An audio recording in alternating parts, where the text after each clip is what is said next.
كم مرة اتعصبتي على حد بتحبيه وبعدها ندمتي؟ طيب كم مرة حسيتي انك قلتي كلام مش قصدك يعني بس وانتي متعصبة جرحتي اللي قدامك؟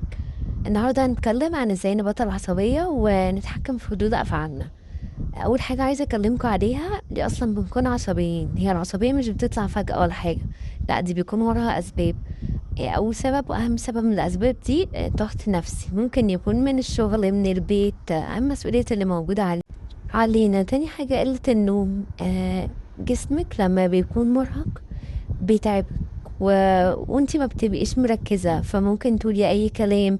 أقل حاجة بتنرفزك، الجهاز العصبي ما بيكونش مرتاح، فطبيعي ان انتي بتكوني كده. تالت حاجة الأكل والمنبهات. لو انتوا بتاكلوا أكل حلويات كتير، وكمان القهوة والشاي، المنبهات دي طبعا غلط على الجهاز العصبي، فبيتعبك وبيسبب العصبية. الحاجة اللي بعد كده التفكير الزيادة، ان احنا طول الوقت دماغنا شغالة ما بتقفش. دول أهم 4 أسباب ممكن يسببوا العصبية.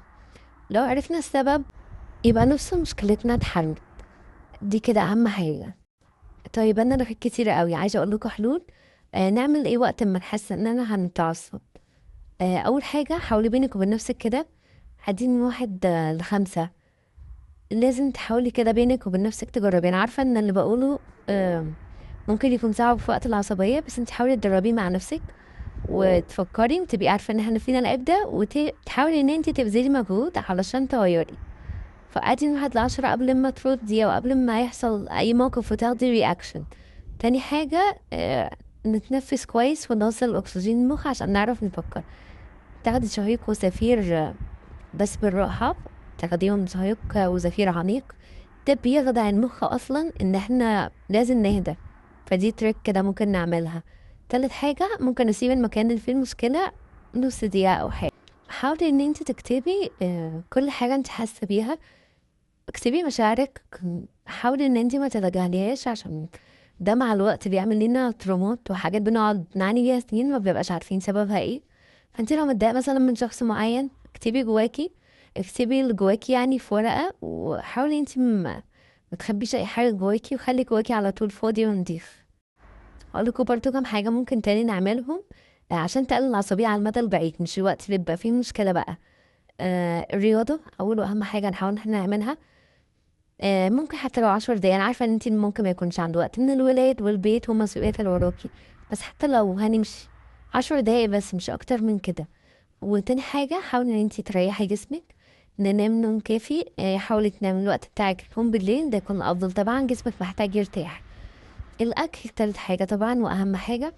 حاولوا اكلنا يكون متوازن نوعا ما، لو تقدروا يوم مثلا تخلوه من غير سكر. ان انتوا ما تشربوش منبهات كتير، حاولوا.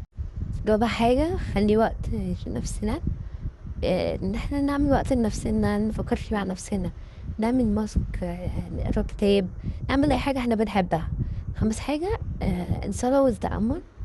نحاول ان احنا يعني على قد ما نقدر واحنا بنصلي ما نصليش اللي هو حركات روتينية كده وخلاص، لا نحاول يبقى فيه خشوع شوية، لان ده بيخلي فيه راحة وسلام وهدوء داخلي اصلا.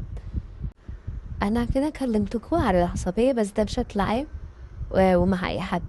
عايزة بس اخصص كام ثانية كده، ان شاء الله يكونوا في ميزان حسناتي، انا اخصص في مديريتي اتكلم معاكوا فيها ازاي تتعاملي مع جوزك وقت العصبية، عشان في الاوقات دي حقيقي بتخرب بيوت. فان شاء الله يكون في ميزان حسناتي واقدر افيدكم. اول واهم حاجة، ارجوكي ارجوكي ارجوكي حاولي ان انت ما ترديش وقت ما تكوني متضايقة او متعصبة. هو ما يكون متعصب او بيزعق ايا كان بيعمل ايه، ممكن وقتها اول حاجة تقوليها احنا محتاجين نأجل الكلام بعدين، ما تتكلميش معاه وهو عصبي. فكده حبايبي حلوين، اول حاجة معلش حاولوا ما تردوش بنفس الاسلوب، ان هو لو صوته عالي وانتي عليتي صوتك فكده الدنيا بتولع اكتر، وهو هيحاول دايما ان هو يعلي عليكي.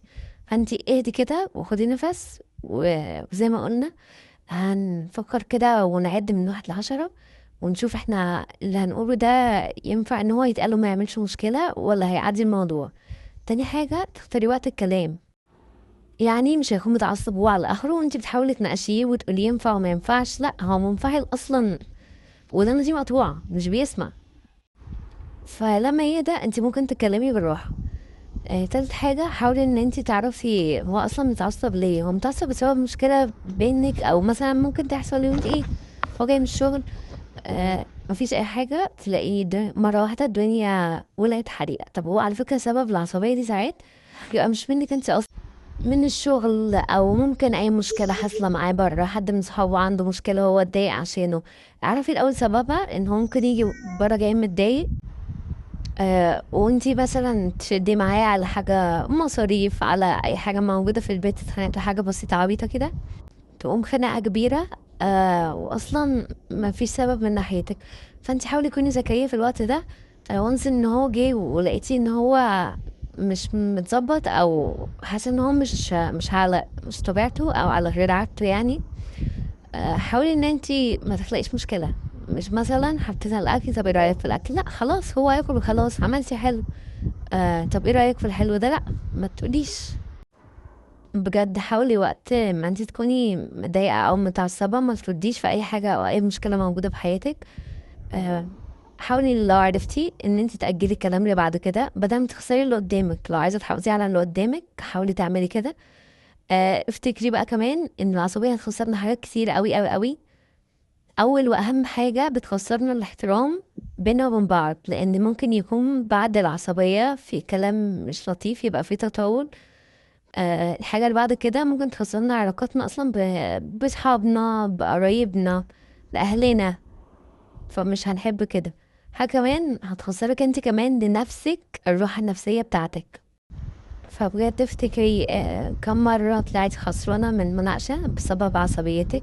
كم مرة كان معاكي الحق ومعرفتيش ان انت تاخديه بسبب عصبيتك، وبسبب إن ممكن زلة لسان او كلمة بسيطة قلتيها في وقت عصبية ضيعت حقك عليكي.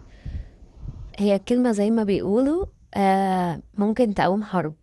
فحاولوا ان انتوا ما تعصبوش نفسكم، علشان ما توقعوش نفسكم في غلط، وعشان تعيشوا حياة اهدى، وعشان الدنيا بجد مش مستاهلة. وممكن في اي وقت بعد الشر تكوني متعصبة يجرالك حاجة، ومفيش حد هينفعك. خليكي فاكرة ان انتي بس. حاجة أخيرة عايزة أقولكوا عليها فرقت معايا جدا جدا في موضوع العصبية ده، وإن أنا أكون شخص أهدى. مسؤوليات البيت اللي عليا، حاولت إن أنا أرتبها وأنظم وقتي. ودي حاجة من الحاجات اللي نفعتني قوي. مثلا التفريزات اللي بعملها، وإن أنا بكون جاهزة كل حاجة قبلها بوقت كافي. دي من الحاجات اللي فرقت معايا جدا أنا كبنت يعني، في شخصيتي إن هي تكون أهدى. بس كده أنا خلصت الفيديو، ان شاء الله تكونوا استفدتوا منه.